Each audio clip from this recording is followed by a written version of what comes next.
I have something, chismis para sa'yo. Anong yun bang nabudol ka na ng many times? Like, nagbabayad ka ng utang, tapos, may magsisingil pa rin sa imuha. Nagyapoy maningil. Nakasuway mo, ana. Kung nakasuway ko, ana. Permanente dyan na siya. Although, ginagmay lang siya ng kantidad. Pero, kung dili jud nimo siya bantayan, kung imo lang pud pasagdaan kung maningil, kuan jud ka, dubli gud imong bayad, which is di siya maayo.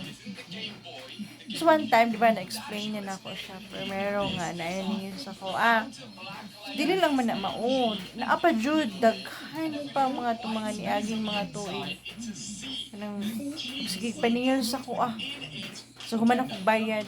Abot anak nila, uy, ano man, wala man na sila yung mga napagunitan yung mga resibo. Hindi man na pang bayaran. Last time, itong pinaka-worst na akong giaway. Name, the direct selling company. Yan. Kasi mahilig ako dyan. Dito sa Amoa, sa probinsya. Gid siya. So, every time mag-PO ko sa ilaha, advance payment yan siya. And then, syempre, yung credit limit ko, tumataas talaga, no? Kasi, advantage pag kanang advance payment ka, ang iyang advantage niya is nagataas po din mong credit limit. Lang siya. Pero ako, that time, nag-PO ako sa kanila. So, mag-due siya by December. So, pagka December 26 ata yun. December 26, last year pa ha. Last year. December 26 yung due ko. Due ko na. So, binayaran ko siya in advance. December 20. Yun. And every time talaga, advance talaga ako mag-payment. And then, through GCash, yun ako magbayad. Through GCash talaga ako magbayad. Hassle-free siya dili na ka magbiyahe pa. Ba? So, hindi ko alam yung collector, yung cashier, yung manager, tawag, text ng text. Send ng text sa akin. Nagsisend sila ng text, maningil daw, kay tumaas na yung, may penalty na, ganyan. Wala lang. So, ini-ignore ko lang yung messages kay, baka, yun bang, sa isip ko, yun bang, parang, sinesend to all lang siya. So, nakasama na ako doon. So, wala lang. Hindi ko lang pinapansin. Hanggang dumating na talaga in February next year. Imagine mo, February next year, December 26 ang due ko. December 20 nagbayad na ako. February next year, hindi na po sila sa kuha. Kato nga time kay dili ko busy, naajugutan. Ako yung gitawagan, iyaw-yawan dyan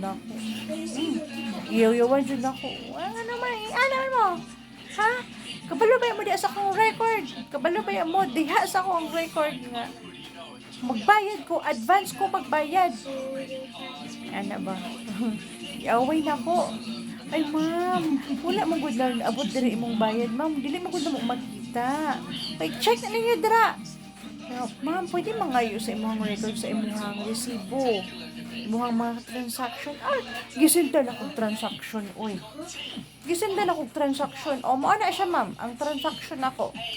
Nagbayad ko ing anang bulana ing anang adlaw. Ay, ma'am, lahi man gud ang imuhang lahi man siya, ma'am. Dili man wala pala gidiri sa mo, ma'am. Hindi ko alam ngano ing ana na nga ang akong ginagamit permi, GCash lang ko permi. Ngano na nga naman akaron kung ang GCash ako permi tiga bayad. Ngano na nga naman aron. Ako. Niya, ay, ma'am, lahi jud siya, ma'am. Dili pwede kay ang inyong gihatag sa ko ang reference. Mao man jud ang naa sa ID. Naghatag ba imong ID nako? Kay dito ko magbayad. Naghatag mong ID nako for my references kay naa dito ang naghatag mong ID nako para dito nako kuhaon akong code or I mean the reference number. So mo to siya ako ang sendan. Og mao gyud to perminti ang ako ang ginagamit every time mag-payment ko through GCash. Mao gyud to siya. Time ambot lang po tong panahon na to nganong wala man abot silang record.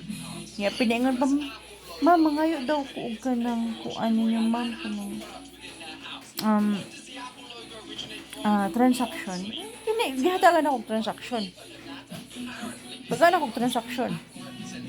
Kita man naaman dito, naaman po itong mga reference number nga ilang gihatag sa ko ID. Naaman dito, makitaan man dito. Ay ma'am, wala good diri sa amuan nag-reflect ang payment. Oy ma'am, di na ako na problema ma'am. Di na ako na problema ng inyong payment dira. Kay kanang basta ako nagbayad nako, ayun ako yung pabayad og dubli pa. Mo to. Giaway nako, kasab-an nako. Mga OE mo, send mo sa ko tapos di mo magtarong, mag-send mo nagataas ng interest na sa bana. Tapos karon, iabot na lang February, pa gihapon na siya na settle. Away, scoop kayo. Ya, karon gusto na ko namang utang.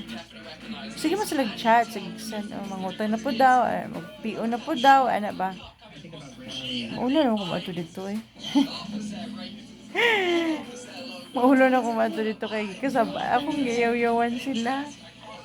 OA kayo lahat. Ay, hindi din maganda no, mga ganyan ba? Kasi, yung, mini-maintain mo, dapat, yung relationship, good relationship mo sa isa't isa. Eh, mandita ko, minsan pag nasiraan ako ng bait, taklisa ako. Nakikipag-away ako, ka na bang, ang sa ilonggo pa ka nang mangitagid ko gamo. Gusto ka na ganing, na ako'y time jud parang na ako'y makahigayon ko kanang I have an opportunity nga kanang mangaway ko karong adlaw kanang manguan ko karong adlaw mangulata ko karong adlaw ito siya ako ang gikuan giaway. Pero di na siya pwede, di na siya, ayun yung sunduga, kay dili na siya maayo. Dili na siya maayo. Ay, at least man lang patience, you have to be humble. Maintain yourself to have a good relationship sa ubang tao. Pero magsayog gihapon siya nag-chat kaya para PO-hon gihapon ko. Hindi na ko, oy. Problema, magudkapoy na siya.